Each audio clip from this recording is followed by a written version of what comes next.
राजा आयो भने तपाईहरु कसलाई राजा मान्नु? राजा आयो भने राजालाई राजा मान्छौँ नि। पूर्व राजालाई नै ज्ञान कस्तो पूर्व र उत्तर भन्नुभएको? यो राजा हुनुभन्दा अगाडि को राजा छ र? तपाईको प्रश्नमा राजा कसलाई मान्नुहुन्छ भने कसलाई मान्ने त? तपाईँलाई मान्ने त? तपाईँलाई त तपाईँको साथीले मान्दैन, तपाईँको गर्लफ्रेन्डले मान्दिन, तपाईँको श्रीमतीले मान्दिन। सबैले मानेको मान्छे को हो त यो देशको? पृथ्वीनारायण शाह हो नि। उसको वंशजको राजा हुन्छ नि।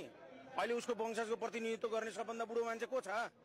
राजा त सबभन्दा जेठो हुन्छ नि। यो त तपाईँहरूको प्रश्नै गलत छ। सो त बदर भयो, यो प्रश्नै बदर भयो। जस्तो दुईपट्टिसम्म त राजा भगा हुने त, खोइ त उ बेला केही पनि गर्न सकेन नि त उहाँले। तपाईँले के गर्नु पर्यो? तपाईँ त्यसै बढ्नु ठुलो हुनुभयो, तपाईँको बाबुले केही नगरी यत्रो हुनुभयो, तपाईँको आमाले केही नगरिकन तपाईँ यत्रो हुनुभयो। के प्रश्न गर्दै हुनुहुन्छ तपाईँ? यत्रो देश तपाईँ 4 आना जग्गा जोड्न सक्नु भएको छ अहिलेसम्म? 1,47,181 वर्ग किलोमिटर क्षेत्रफल हो। त्यो भनेको कति हेक्टर हो थाहा छ? थाहा छ तपाईँलाई? तपाईँ जीवनकालभरि काठमाडौँमा 4 आना जग्गा जोड्न नसकेकोले भौतारिएर हिँडेको होइन माइक बोकेर?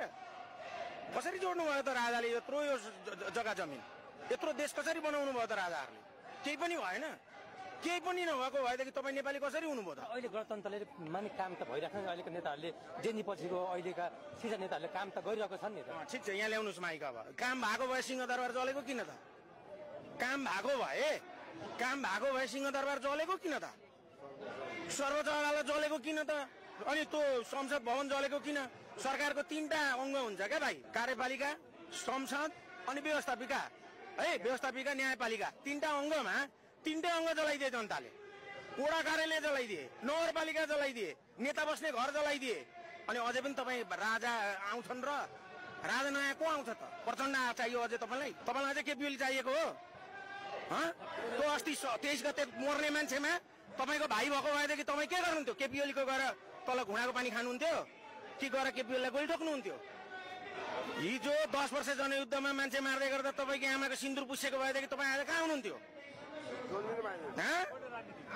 यस्तो प्रश्नले यो देशको समस्याको समाधान हुँदैन। तपाईँले पृथ्वीनारायण शाहको उपदेश पढ्नु भएको छ? पृथ्वीनारायण शाह को हुन् थाहा छ? अमरसिंह थापा को हुन् थाहा छ? बलभद्र कुँवर को हुन् थाहा छ? भक्ति थापा को हुन् थाहा छ? इतिहास थाहा छ? पहिला पढ्नुहोस्, तपाईँहरूले अध्ययन गर्नुहोस्।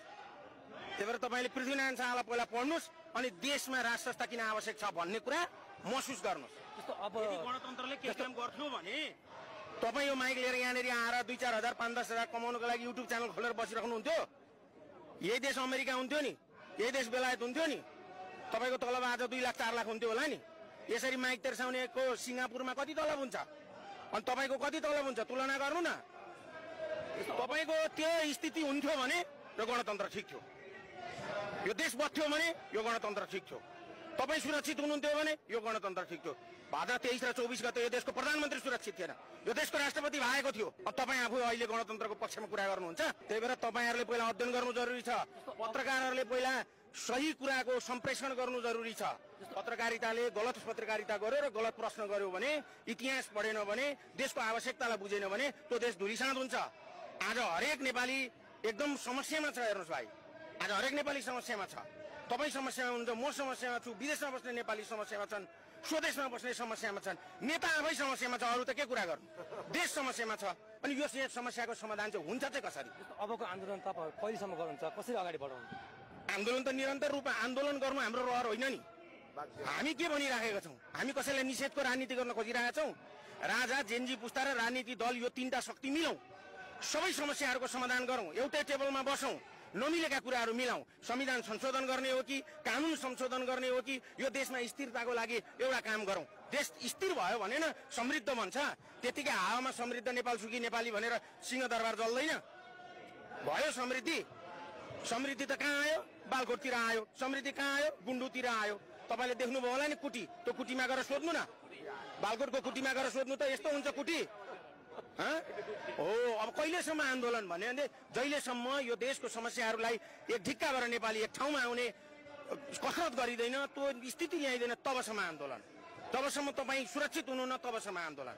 तपाईँले पनि तपाईँको घरमा आन्दोलन गर्नुहुन्छ।